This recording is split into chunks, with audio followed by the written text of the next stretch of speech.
आज बहुत बड़ी धोखा हुई है राजनीतिक साजिश के तहत बर चक्रव्यूह में। जिस तरह से राम और रावण की लड़ाई में लक्ष्मण जी को जो शक्ति बाण लगा था वही शक्ति बाण हमारे तारकेश्वर बाबू को लगा है।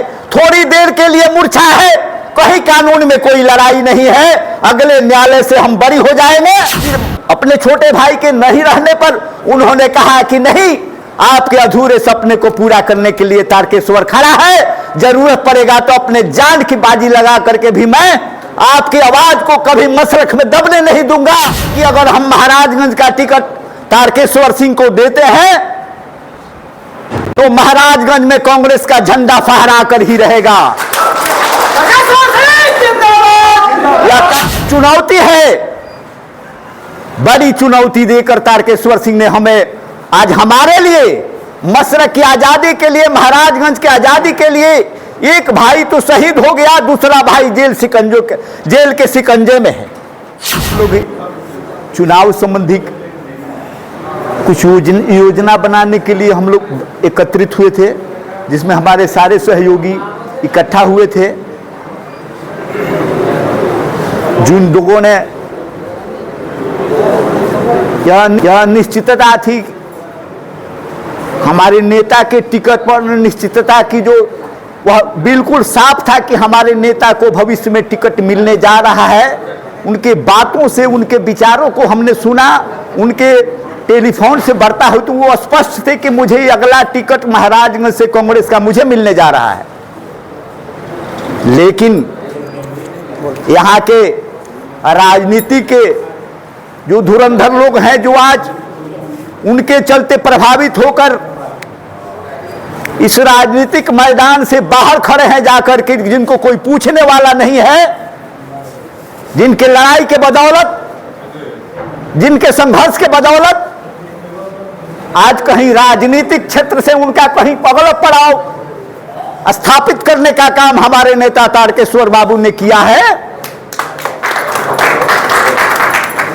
इनसे उन तमाम लोगों को, वर्तमान से लेके पूर्व के जो भी प्रत्याशी रहे हैं, बराबर इनको कहीं न कहीं धोखा देने का काम करते रहे कि तारकेश्वर बाबू को अगर महाराजगंज का नेतृत्व करने का मौका मिलेगा तो उभर करके ये बिहार के स्तर पर छाने का काम करेंगे अपने व्यक्तित्व, अपने कर्म के बदौलत।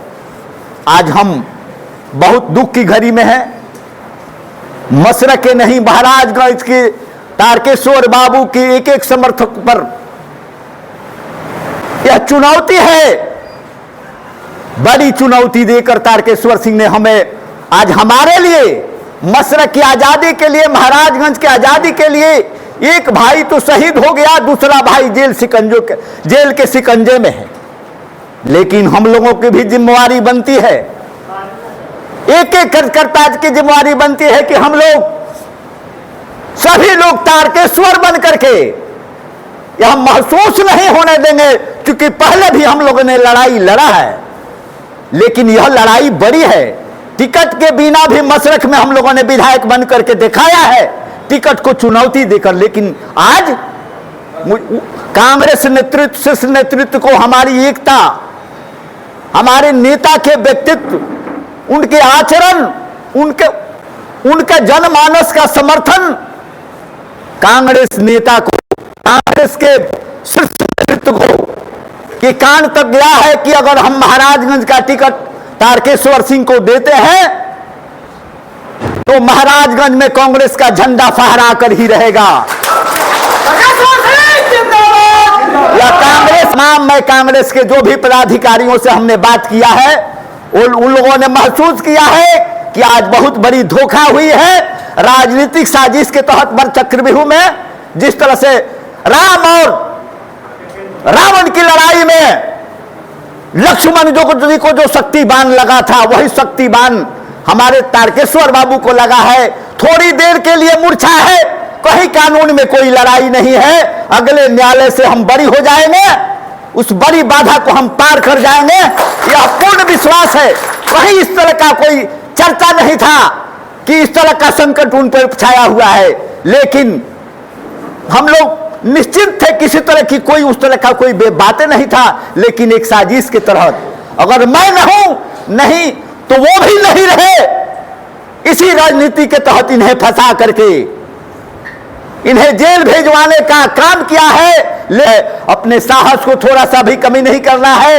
एक एक व्यक्ति तारकेश्वर है, एक एक करकता तारकेश्वर बन करके खड़ा है। हम सारे चुनौतियों को पार करते हुए मशरक में महाराजगंज की धरती पर कांग्रेस का झंडा हम फहराने का काम करेंगे। शोभा देवी गई है, नेतृत्व शीर्ष नेतृत्व से वार्ता हो रही है। निश्चित रूप से कोई न कोई निर्णय हमारे पक्ष में आएगा, यह पूरा मुझे विश्वास है। और उसी विश्वास के साथ हम अगला रणनीति तय करेंगे कि महाराजगंज के एक एक प्रखंड एक एक कार्यकर्ता जो तारकेश्वर बाबू के समर्थक हैं, उन्होंने परसों जब उनसे बात हुई तो छवों कंस्टिट्यूएंसी के कार्यकर्ता उन्हें दिन रात सोने नहीं दे रहे थे कि आप कब टिकट लेकर के आ रहे हैं। हम आपके गले में विजय का माला पहनाने के लिए हम बेचैन हैं। लेकिन इस साजिश का जवाब आप लोगों के हाथ में, हम तमाम कार्यकर्ताओं के हाथ में है कि अगला नीति तय करते हुए हम महाराजगंज की धरती पर कांग्रेस का झंडा लहरा करके हम दम लेंगे। यह हमारे अंदर उस तरह का हमें उनके जाने के बाद और जिम्मेवारियां हमारे ऊपर बढ़ गई है। वो रहते तो उतनी जिम्मेवारियां नहीं थी, क्योंकि वो मेरे खुद सजग प्रहरी थे। वो दिन रात हमारे लिए चिंता किया करते थे। निश्चित रूप से विपरीत परिस्थितियों में यह परिवार मशरक का कमान संभालने का काम किया है। अपने छोटे भाई के नहीं रहते हुए जो वीरता का काम तारकेश्वर बाबू ने किया वह सराहनीय योग्य है। मैं जानता हूं कि वैसे लोग कभी भी लोकतंत्र को यहां स्थापित करने नहीं चाहते हैं, जो लोकतंत्र की हत्या के बदौलत राजनीति में अपना कदम रखे थे, जो जिनकी राजनीतिक शुरुआत हत्या से हुई थी, वैसे लोग कभी अच्छे लोगों को नहीं देना चाहेंगे। इसलिए लेकिन मशरक की जनता, महाराजगंज की जनता ये साबित करके दिखा दी है कि हम अच्छे लोगों के साथ हैं। एक इंजीनियर थे, क्या जरूरत थी मशरक की धरती पर आने की, अपने परिवार के साथ अच्छे जीवन बसर करते। लेकिन उन्होंने आपके व्यथा को देखते हुए अपने छोटे भाई के नहीं रहने पर उन्होंने कहा कि नहीं, आपके अधूरे सपने को पूरा करने के लिए तारकेश्वर खड़ा है। जरूरत पड़ेगा तो अपने जान की बाजी लगा करके भी मैं आपकी आवाज को कभी मशरक में दबने नहीं दूंगा।